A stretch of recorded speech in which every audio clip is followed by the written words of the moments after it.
Tukiachana hayo ni kwamba aliyekuwa naibu wa rais Rigathi Gachagua amesuta serikali ya Rais Ruto na gavana Sakaja kwa kulenga jamii ya Mlima Kenya katika ubomozi wa masoko jijini Nairobi. Gachagua akitoa mfano wa masoko kadhaa ya hivi karibuni likiwa ni la Uhuru Nairobi. Amesema lengo kuu la zoezi hilo ni kufurusha jamii hiyo kutopata nafasi ya kupiga kura katika uchaguzi mkuu ujao wa mwaka 2027. Ubomozi wa soko la Uhuru katika jiji la Nairobi uliowacha wafanyabiashara wakikadiria hasara kubwa baada ya notisi ya saa chache umeonekana kuibua hisia. Aliyekuwa naibu wa rais Rigathi Gachagua akiandamana na viongozi wa DCP amesema kuwa bomoa zinazoshuhudiwa Nairobi zinalenga jamii kutoka eneo la Mlima Kenya, akitoa mfano wa Githurai na Roysambu. The demolitions of Githurai on the night of 18th February targeted members of the Gikuyu, Embu and Meru. Again, on the 5th of March, in Roysambu, brutal demolition took place, again targeted the members of the Gikuyu, Embu and Meru. On 8th March 2026, again, at Uhuru Market, the Mount Kenya traders were targeted. This is persecution of a community. It is ethnic profiling, and it is unacceptable.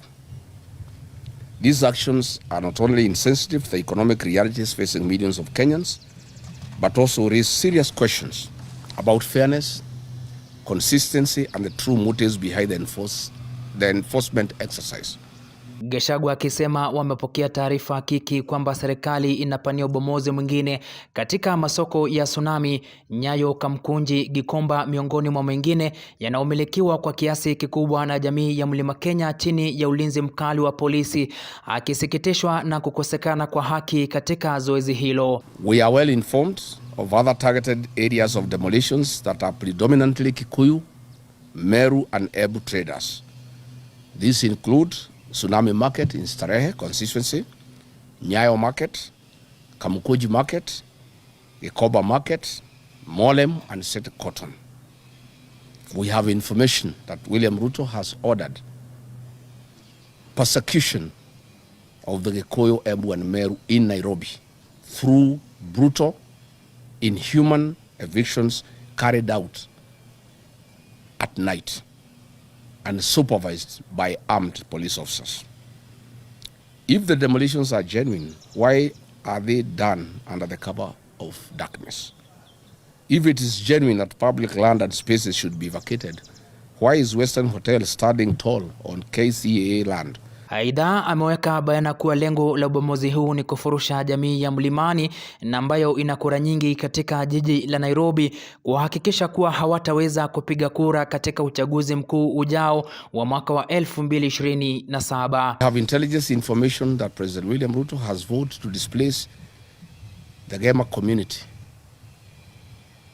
that has a big vote in Nairobi by destroying their businesses and sending them back to the rural areas, to deny them an opportunity to participate in the next general election within the county of Nairobi. And if William Ruto thinks and believes that his only problem in the country is the Mount Kenya communities, then he doesn't know what is happening in the rest of the country. It is not just the people of the Mount Kenya community that have a problem with this government, but the whole country. Targeting the Mount Kenya people is unacceptable, and we shall fight it at the risk of being called tribal. Fredrick Kwambua, Undugu TV.